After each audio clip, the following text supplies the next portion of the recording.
Olá, bem-vindo ao TVU Jornal. Hoje, quarta-feira, 28 de março. Vamos aos destaques. Escorpiões aumentam o número de empresas especializadas em eliminar esta praga. A dengue volta a preocupar aqui em Votuporanga por conta do aumento no número de casos. A gente mostra quais são os sintomas da dengue, da chikungunya e da zika. Presidente Michel Temer sanciona sem vetos a lei que regulamenta os serviços de transporte com aplicativos como Uber. Imposto de renda já fez a sua declaração. Não é bom deixar para a última hora, né? Além de ter o problema do sistema ficar sobrecarregado, você acaba recebendo mais tarde a restituição. No futebol, o Brasil bate a Alemanha em Berlim. E o Palmeiras é o primeiro finalista do Paulistão 2018. O TVU Jornal já está no ar.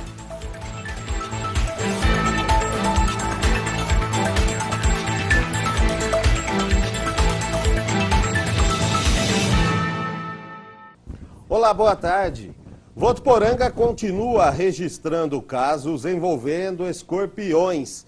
Para tentar controlar esta situação, algumas empresas especializadas oferecem ações específicas de combate a essa praga. Mas há quem prefere contar com a ajuda de galinhas para se livrar aí do problema. As ocorrências envolvendo animais peçonhentos, principalmente escorpiões, continua preocupando as autoridades de saúde de Votuporanga. De acordo com a Secretaria Municipal de Saúde de Votuporanga, de janeiro até agora, já foram realizadas 116 notificações. Os escorpiões foram encontrados dentro e fora das residências. Dona Olésia é dona de vários imóveis alugados que ficam no mesmo terreno. Ela conta que foram encontrados 3 escorpiões no quintal. Já encontrei 3. Dentro ou fora da casa? Fora no quintal. E a senhora ficou surpresa? Não, porque a cidade toda está comentando escorpião, né? Nem me surpreendi. A moradora conta ainda que faz limpeza semanal para ajudar no controle da praga e também colocou galinhas no quintal.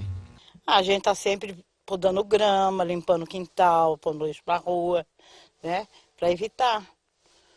Você chegou até a colocar galinha aqui? Coloquei galinha, coloquei 5 galinhas. Agora, atualmente, estou só com uma, mas eu vou comprar mais. Este controlador de pragas explica que tem aumentado a procura pelo serviço do controle de escorpiões. A procura está bem grande. Hoje a maioria das atividades que a gente faz é realmente para o combate do escorpião. E que tipo de trabalho vocês realizam na prática para poder amenizar o problema? O que nós fazemos aqui é o tratamento químico, né? Que consiste em fazer uma barreira com o produto, né? Para que a entrada do escorpião na residência, em contato com esse produto, ele venha a morrer. E o assunto agora é dengue. A doença volta a preocupar aqui em Votuporanga por conta do aumento no número de casos. A gente não pode aí deixar nem mesmo uma simples tampinha de caneta caída por aí. Vamos reforçar agora quais são os sintomas da dengue, da chikungunya e do zika. Os sintomas relacionados ao vírus Zika costumam se manifestar de maneira branda e o paciente pode, inclusive, estar infectado e não apresentar qualquer sintoma. Mas um sinal clínico que pode aparecer logo nas primeiras 24 horas e é considerado como uma marca da doença é o surgimento de manchas vermelhas na pele que provocam intensa coceira. Há inclusive relatos de pacientes que têm dificuldade para dormir por conta da intensidade dessas coceiras. Ao contrário da dengue e da chikungunya, o quadro de febre causado pelo vírus Zika costuma ser mais baixo e as dores nas articulações mais leves. A doença ainda traz como sintomas uma irritação que deixa os olhos vermelhos, mas sem secreção e sem coceira, dores musculares, dor de cabeça e dor nas costas. As fortes dores nas articulações são a principal manifestação clínica de chikungunya. Estas dores podem se manifestar em todas as articulações, principalmente nas palmas dos pés e das mãos, como dedos, tornozelos e pulsos. Em alguns casos, a dor nas articulações é tão forte que chega a impedir os movimentos e pode perdurar por meses depois que a febre vai embora. Os 4 sorotipos da dengue causam os mesmos sintomas, não sendo possível distingui-los somente pelo quadro clínico. O principal sintoma da doença é a febre alta, acompanhada de fortes dores de cabeça. Dores nos olhos, fadiga e intensa dor muscular e óssea também fazem parte do quadro clássico da dengue. Outro sintoma comum é o aparecimento de manchas avermelhadas, predominantemente no tórax e membros superiores, que desaparecem momentaneamente sob a pressão das mãos. Então, reforçando, hein? Mesmo sem nenhum caso mais grave aí, tanto de dengue quanto de chikungunya ou zika ou até de febre amarela, temos que continuar aí a luta, né? E manter quintais e terrenos limpos e também estarmos imunizados aí da doença. Para isso, é só manter a carteirinha de vacinação em dia. Agora as principais notícias desta quarta-feira na região.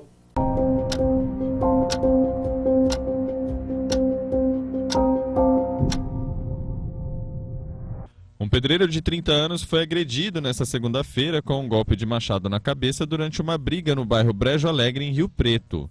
Segundo o boletim de ocorrência, a tentativa de homicídio teria ocorrido durante uma discussão entre a vítima e um conhecido dela de 34 anos. A vítima foi socorrida e encaminhada ao Hospital de Base de Rio Preto, onde permanece na unidade de terapia intensiva em estado grave. O suspeito de cometer o crime ainda não foi localizado. A polícia vai investigar o caso. A Delegacia de Investigações Gerais de Rio Preto vai investigar um suposto estupro contra 2 meninas de 10 e 12 anos, denunciado nesta terça-feira. O suspeito é o padrasto das meninas de 29 anos. Segundo o boletim de ocorrência, uma das vítimas contou para a diretora da escola onde estuda que o padrasto abusava dela e da irmã mais nova há anos. A direção da escola então chamou o conselho tutelar. Para a polícia, elas disseram que não houve conjunção carnal e que o suspeito acariciava as partes íntimas delas. As vítimas devem passar por exame no Instituto Médico Legal e acompanhamento psicológico. O suspeito será chamado para prestar depoimento e o caso foi registrado como estupro de vulnerável. A Justiça condenou o ex-prefeito de Santa Fé do Sul, Antônio Carlos Favalessa, do PSDB, por improbidade administrativa. Segundo o Ministério Público, Favalessa contratou sem licitação a empresa organizadora dos shows musicais de 2 edições da Feira Industrial e Comercial, que foi realizada na cidade nos anos de 2009 e 2010. Na sentença, o ex-prefeito foi condenado ao pagamento de multa no valor de quase R$119 mil e teve os direitos políticos cassados por 5 anos. A empresa organizadora dos shows também foi condenada e deve pagar multa de R$8 mil, mas o ex-prefeito ainda pode recorrer da sentença. Encerrando o Região em um Minuto de hoje, em Jales, 2 homens foram presos na noite desta quarta-feira suspeitos de tráfico de drogas no centro da cidade. Segundo a Polícia Rodoviária, a dupla trafegava em um carro na rodovia Euclides da Cunha e não respeitou o sinal de parada dado pelos policiais. Após perseguição, foram detidos no centro de Jales. Os policiais apreenderam 5 quilos de maconha que tinham sido arremessados do carro dos suspeitos durante a fuga. Os homens foram detidos e encaminhados à cadeia de Santa Fé do Sul, onde permanecem à disposição da Justiça. Você já fez a sua declaração de imposto de renda? Não é bom deixar aí para a última hora, né? Além de ter o problema do sistema ficar sobrecarregado, você acaba recebendo mais tarde a restituição caso tenha direito. Só 20% dos contribuintes já enviaram o documento para a Receita Federal. Giovana tem os detalhes. O prazo para a entrega da declaração começou no dia 1º e vai até o dia 30 de abril. Está obrigado a declarar quem recebeu rendimentos tributáveis em 2017 em valores superiores a R$ 28.559. A declaração pode ser feita por meio do programa, que pode ser baixado no computador, ou por meio do aplicativo Meu Imposto de Renda, que está disponível em tablets e celulares. Lembrando também que está obrigado a declarar as pessoas físicas que moram no Brasil e que receberam rendimentos isentos superiores a R$ 40 mil. Para outras informações, os contribuintes podem acessar o site da Receita Federal. Obrigado, Giovana. A gente lembra ainda que você pode destinar até 6% do imposto que tiver que pagar para entidades assistenciais aqui de Votuporanga. Para isso, você só precisa informar quem for aí enviar a sua declaração de imposto de renda. Desta maneira, você faz com que o dinheiro fique por aqui, sem pagar nada a mais por isso. E falando em dinheiro, quando sobra um pouco do salário no fim do mês, o que você faz? Está conseguindo aí fazer alguma reserva? A boa notícia é que cada vez mais os brasileiros estão conscientes da importância de investir o dinheiro. Porque mesmo com a instabilidade econômica que vivemos no ano passado, o total de investimentos financeiros feitos no país cresceu mais de 11% e passou de 2 trilhões de reais.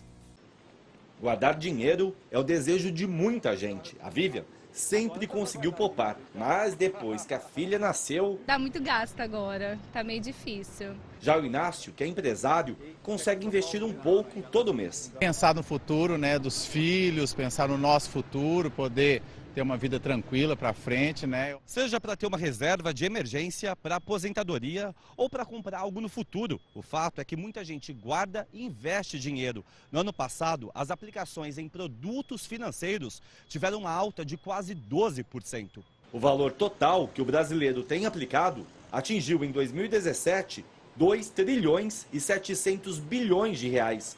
Isso equivale, por exemplo, a cerca da metade do PIB do país. Houve um amadurecimento, um aprendizado com relação ao período passado, tá?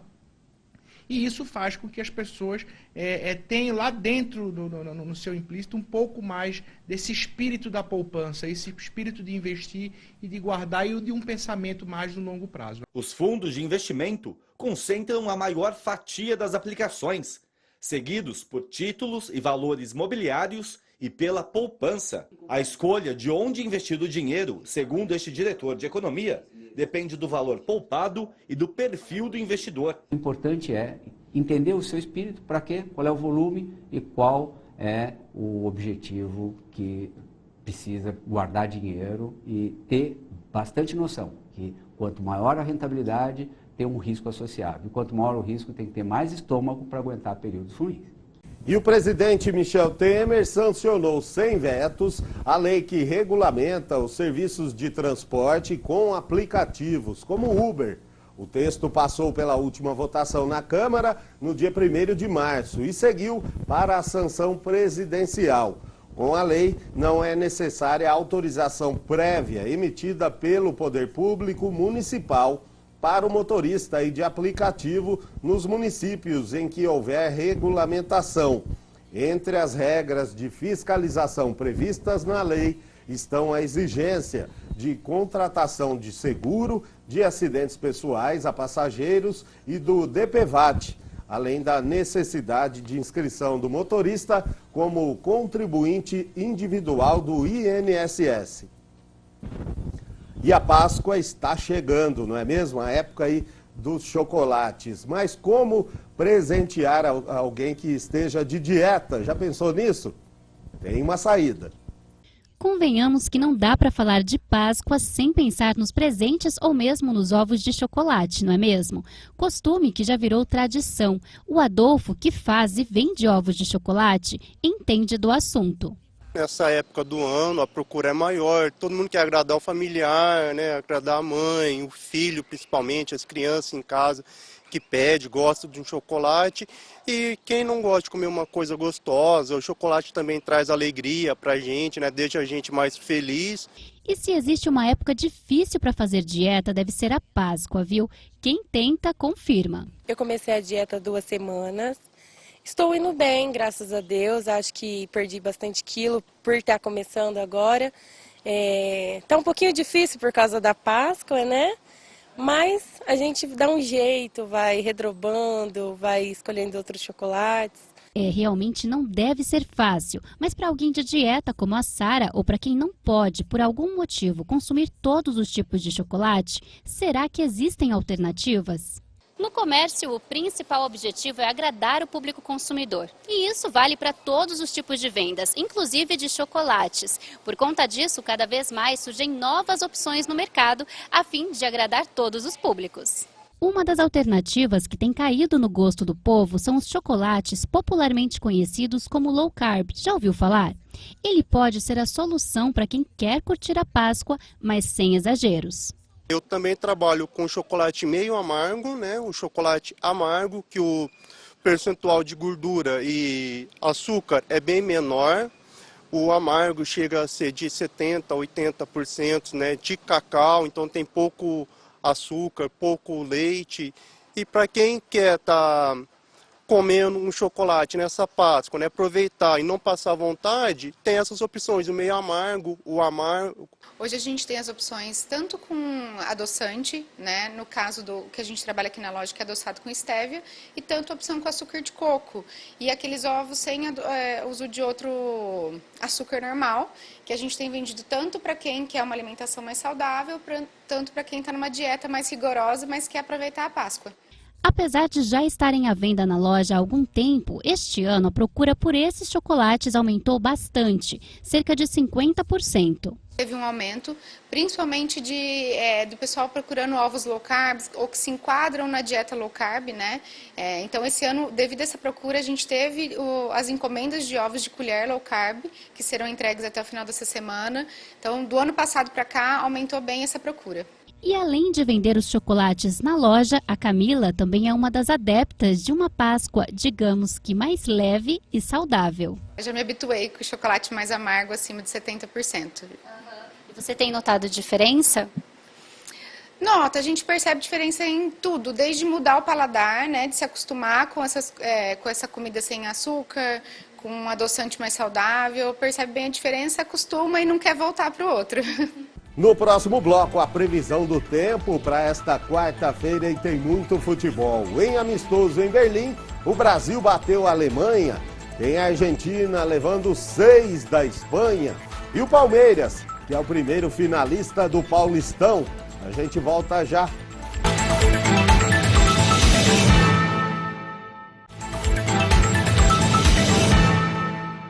Chegou a hora da previsão do tempo. A quarta-feira será um dia ensolarado, sem previsão de chuva aí para a maioria do estado, né? Com exceção de algumas áreas da capital e da região do ABC Paulista. Vamos às temperaturas, começando por São Paulo, que deve ter aí fortes chuvas durante todo o dia, com temporais mais fortes ainda previstos aí para o começo da noite. Na capital, mínima de 18 e máxima de 30. Em Rio Preto faz muito calor e o clima seco, né, e constante. As chances de chuva para hoje são bem pequenas. Mínima de 22 e máxima de 30 graus em Rio Preto. Em Votuporanga, continua aí, Votuporanga e região, né, com as maiores temperaturas. O clima para hoje é quente, praticamente aí sem chances de chuva. Em Votuporanga, mínima de 22 e máxima de 31 graus. Né? Os números são do portal Clima Tempo.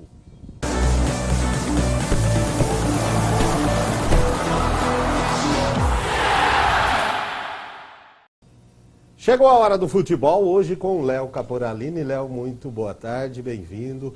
Vamos começar aí falando sobre a seleção brasileira, né, que venceu a Alemanha em Berlim, 1-0. Léo, estão falando aí que o Brasil vai devolver essa goleada, né, mas devido à crise vai ser parcelado, né? Ontem foi a entrada. Então, devido ao atual momento, importante é pagar, né? Mas primeiramente, boa tarde, Luciano, boa tarde a todos que nos acompanham aqui pelo TVU Jornal. E a seleção brasileira ontem, enfim, ganhou da Alemanha em uma partida oficial, né? Já tinha ganhado da Alemanha nas Olimpíadas, mas eram com time sub-23. E ontem, lá em Berlim, conseguiu a vitória por 1-0. Vitória magrinha, mas pelo menos exorciza o fantasma do 7-1. Esse jogo de ontem foi um confronto muito equilibrado entre duas seleções das favoritas, que é da Copa do Mundo de 2018 da Rússia. E o Brasil até começou um pouco retrancado, mas logo em seguida já conseguiu dominar o jogo. E a Alemanha não via a cor da bola, né? Eram muitos passes ali no meio de campo, o Brasil controlando o jogo no meio de campo. E a Alemanha, apesar de estar com seus jogadores principais, como Neuer, Müller, Hummels, não estava no melhor momento, não estava com o melhor time, mas até conseguia impedir os ataques do Brasil. Mas aí teve uma hora que não teve jeito, o William fez uma boa jogada, cruzou para o Gabriel Jesus, que aí só teve a facilidade de cabecear. não cabeceou muito bem, cabeceou no meio do gol, mas o goleiro do PSG e também da seleção da Alemanha, o Trapp, acabou falhando, entrou com bola e tudo para dentro do gol. Lá o sistema de decisão de gol ou não acabou validando o gol do Brasil, 1-0 para o Brasil. No segundo tempo, a Alemanha do técnico Jürgen Klopp chegou melhor para o jogo, aliás, do técnico Low, chegou melhor para o segundo tempo e conseguiu dominar a equipe do Brasil. Eram muitos toques de bola, mas sem nenhuma objetividade, o que ajudou a equipe de Tite a manter o placar. Então o resultado final foi esse, Brasil 1, Alemanha 0, e as equipes voltam a jogar agora só na Copa do Mundo. O Brasil enfrenta a Suíça no confronto de estreia e a Alemanha o México. Isso, o Brasil ainda tem 2 amistosos antes da estreia na Copa, né? Ainda falando sobre os amistosos de ontem. E a Argentina, o que aconteceu com a Argentina? 6-1 para a Espanha. Os hermanos bailaram ontem, né? A Espanha, time também de língua espanhola, conseguiu dominar a Argentina, goleou e nem tomou conhecimento da equipe que tem Higuaín, Agüero, Di Maria, apenas jogou bola e, assim, se os sul-americanos, que são famosos aí por aplicarem goleadas em times europeus, vamos esquecer um pouco 7-1, mas se são os sul-americanos que são os famosos por golear times europeus, ontem foi diferente, a Espanha dominou a partida desde o começo, até que o Higuaín teve uma chance ali, lá no comecinho da primeira etapa, conseguiu mandar para fora ali, o Higuaín não está conseguindo vestir direito essa camisa da Argentina, mas a seleção da Espanha foi superior, não tomou conhecimento e o time foi comandado pelo craque do Real Madrid, o Isco, que fez um hat-trick ontem, que é quando um jogador faz 3 gols, jogou muita bola. Outro jogador que teve um grande destaque ontem foi o brasileiro naturalizado espanhol Diego Costa, que também marcou um dos gols dessa sonora goleada dos argentinos que bailaram ontem para a seleção da Espanha. Espanha 6, Argentina 1, as equipes aí, a Espanha chega melhor para a Copa aí depois dessa goleada. Voltando ao Brasil, ontem saiu aí o primeiro finalista do Paulistão, será o Palmeiras, hoje tem São Paulo e Corinthians, quem passa hoje, hein, Léo? Então, né, é um confronto muito equilibrado, mas antes, vamos comentar um pouquinho daquele Palmeiras e Santos de ontem, o Jailson, Pantera Negra, brilhando de novo, agora se destacando mais uma vez. Talvez, quem sabe daqui a um tempo não seja talvez um São Marcos, né? Claro que o Marcos começou um pouquinho mais cedo que o Jailson, né? Mas o goleiro do Palmeiras foi muito bem ontem. Na disputa por pênaltis, pegou um pênalti e conseguiu classificar o Palmeiras para as finais do Campeonato Paulista. E o vencedor de hoje, entre Corinthians e São Paulo, pega o Palmeiras. Os confrontos serão no próximo domingo e também no outro domingo, assim como é todos os anos. O destaque do jogo de ontem fica por conta também da má partida que o jogador santista, o menino da Vila, Diogo Vitor, de apenas 17 anos, ele não conseguiu mais uma vez desempenhar um bom papel. E vem sendo muito cobrado pela torcida do Santos, apesar da pouca idade, né? Ontem foi ele que perdeu o pênalti, que o Jailson pegou, mas a equipe do Santos conseguiu dominar muito bem a partida ontem, o que provocou talvez um certo desespero dos palmeirenses acompanhando o jogo, porque se a mídia inteira falava que o jogo era amplamente favorável ao Palmeiras, depois da primeira vitória por 1-0, também no Pacaembu, mas não foi isso que a gente viu. O Santos ganhou no tempo normal por 2-1, mas nos pênaltis brilhando a estrela de Jailson. E o Palmeiras pega na final o vencedor do confronto de hoje, um jogaço, o majestoso São Paulo e Corinthians. Hoje na Arena Corinthians, a equipe do técnico Fábio Carille enfrenta a equipe do técnico Diego Aguirre. E a equipe do São Paulo vem com uma vantagem, né? 1-0 no confronto que conquistou no domingo passado lá no estádio do Morumbi. O São Paulo foi melhor, gol de Nenê. E hoje as equipes vão para campo com a seguinte escalação. Começando primeiramente pela equipe da casa, o Corinthians. A equipe de Fábio Carille vem com Cássio no gol, Sid Clay e Mantuan nas laterais, Henrique e Pedro Henrique na zaga, Maicon e Gabriel são os volantes do time, Rodriguinho mais na frente e Cleison, Matheus Vital e a esperança de gol corintiano, Emerson Sheik, o veterano Sheik, é o centroavante da equipe para hoje. E o São Paulo, equipe que vem com vantagem, vem com Sidão no gol, Éder Militão e Reinaldo nas laterais, Arboleda e Bruno Alves na zaga, Jusilei e o primeiro volante, que é o primeiro volante, aliás, e o Petros, que é o segundo, o Lisieiro ali um pouco mais à frente armando o time, e também lá no ataque a esperança de manter aí um resultado, talvez até sair da Arena Corinthians com um bom resultado, Marcos Guilherme, Trellis e o autor do último jogo, Nenê. Tá aí então, bom jogo as duas equipes, que passe o Corinthians, quer dizer, que vence o melhor. Né? Muito obrigado pela participação então e até a próxima. Até. E a gente fica por aqui, para você uma ótima tarde, até amanhã.